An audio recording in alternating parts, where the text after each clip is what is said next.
Raw Vision video is brought to you by Metro Solar, proud partner of the Richmond Football Club. Tim, thanks for joining us on Raw Vision, presented by Metro Solar. And after a pretty close first half, Essendon really kicked away in the third quarter, beating 7-2. Was that where the game was won and lost for you? Yeah, I think it was. We came out after half time thinking that we'd controlled most of the game, and then for them to go out and score like that, the way they did, was pretty disappointing. We were still able to get our hands on the football, but they just scored 5 or 6 goals in a row, and then it was credit to our guys in the last quarter to show a little bit of fight and pull it back to within 7 points at one stage. But you can't give a team 5 or 6 goals to nothing in a quarter at VFL.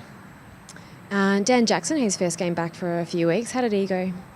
Dan was okay inside. He had 9 or 10 contested possessions out of his 14, but Dan's an AFL best and fairest winner from last year, and he sets really high standards of himself, and so do we. So we expect Dan to play better this week wherever he plays.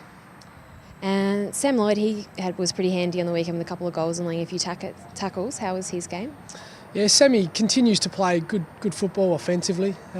He's still winning his critical contests. He kicked a couple of goals and has over 20 touches, but our forward line was really poor defensively, and he was involved in that. So we've got to set high standards in that area. If you expect to get a game in our Richmond senior side, you're going to have to bring that forward pressure that they're bringing up at senior level. So he was very good offensively, but needed to do some work on his defensive stuff.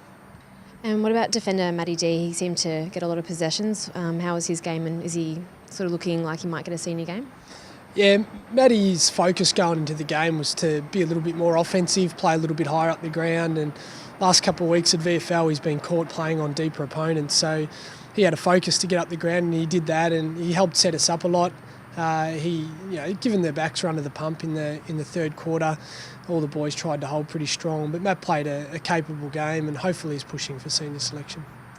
And this Sunday will be the final home game of the season here at the ME Bank Centre against Footscray, and they're a really good side sitting in second on the ladder. What do you need to focus on to get the win over them?